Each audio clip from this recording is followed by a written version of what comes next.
একদম ঘরোয়া উপকরণ দিয়ে চিকেন টিক্কা কাবাব বানাবো। খুবই সহজভাবে চাইলে ফ্রোজিং করে অনেক দিন পর্যন্ত সংরক্ষণ করে রেখে দিতে পারেন।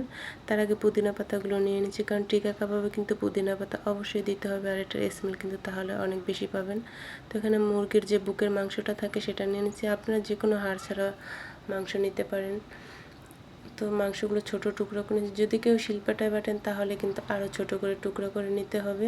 তো অনেকেই অনেকভাবে আমরা একদম ঘরোয়া মশলা দিয়ে বানাবো, সেই ভিডিওটা শেয়ার করলাম। আশা করি ভালো লাগবে। ভালো লাগলে লাইক দিয়ে পাশেই থাকবেন। তো মাংসগুলো ছোট টুকরো করে নিয়েছি, আর আমি 4টা মুরগির মাংস নিয়ে নিয়েছিলাম। তারপর পুদিনা পাতাগুলো ভালোভাবে ধুয়ে তারপর এরকম ছোট মানে ডাঁটার থেকে ছাড়িয়ে নিতে হবে। তো মাংসগুলো ব্লেন্ডার করে নেব। কেউ চাইলে শিলপাটা যদি বাটেন তাও বেটে নিতে পারেন।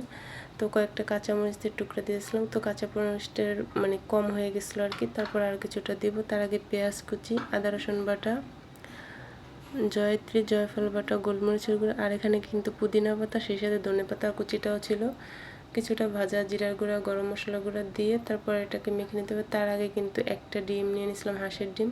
তো কিছুটা কাঁচামরিচ কুচি, পরিমাণ মতো লবণ দিয়ে ভালোভাবে মেখে নিতে হবে।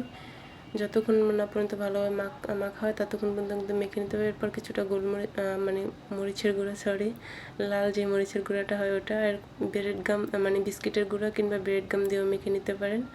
তো তারপরে কিন্তু এইভাবে মানে গোল শেপ দিয়ে নিতে হবে। হাতে অবশ্যই তেল লাগিয়ে তারপরে এরকম গোল গোল শেপ দিয়ে নিতে হবে, তা না হলে কিন্তু হাতে লেগে যাবে। তো এরপর একটু ডিমটা ভালোভাবে ফেটিয়ে চুবিয়ে তারপরে ব্রেড গামের সাথে গুঁড়িয়ে নিলেই হয়ে যাবে চিকেন টিক্কা কাবাব। তো এটা কিন্তু অনেক দিন পর্যন্ত আপনি ফ্রোজিং করে রেখে দিতে পারেন। তার আগে বলি, এটা কিন্তু ব্রেড গামটা আমাদের বাসায় বানিয়েছিলাম আমরা। তো চাইলে আপনিও বানিয়ে নিতে পারেন বিস্কিটের গুঁড়া দিয়ে কিংবা পাউরুটি দিয়ে। তারপর একটু জর্দা রং দিলেই কিন্তু হয়ে যাবে এরকম ব্রেড গাম অরেঞ্জ কালারটা। যদি কেউ সাদা বানাতে চান সেই ক্ষেত্রে কিন্তু শুধু পাউরুটিটা ব্লেন্ড করে নিলে হয়ে যাবে, বা বিস্কিটের গুঁড়া দিয়েও করতে পারেন, যে চিনি ছাড়া টোস্টগুলো আছে আর কি, এগুলো দিয়ে। তো এটা ছিল পরদিনের, আমরা ফ্রোজিং করে রেখে দিয়েছিলাম, পরদিন ভাজতেছিলাম, কারণ পরদিন বাসায় মেহমান ছিল এই জন্য আর কি। তো ভিডিওটিতে ভালো লাগে অবশ্যই শেয়ার করে দিবেন, পেজটাকে একটা ফলো দিয়ে পাশেই থাকবেন। যদি কেউ ইউটিউব থেকে দেখে থাকেন তাহলে ইউটিউব চ্যানেলটি সাবস্ক্রাইব করে দেবেন। তবে চুলার আঁচ মিডিয়াম আঁচে রেখে ভেজে নিতে হবে, তা না হলে কিন্তু চিকেনটা ভালোভাবে সেদ্ধ হবে না, আর খেতেও ভালো লাগবে না, মচমচে হবে না। তো এরপর কিন্তু সালাদ বানাতে চলে আসলাম। যে কোনো খাবারের সাথে আপনি চিকেন আইটেমের সাথে সালাদটা কিন্তু অনেক বেশি ভালো লাগবে। তো আমার কাছে তো ভালো লাগে, আপনাদের কাছে কীরকম লাগে অবশ্যই কমেন্টস করতে পারেন।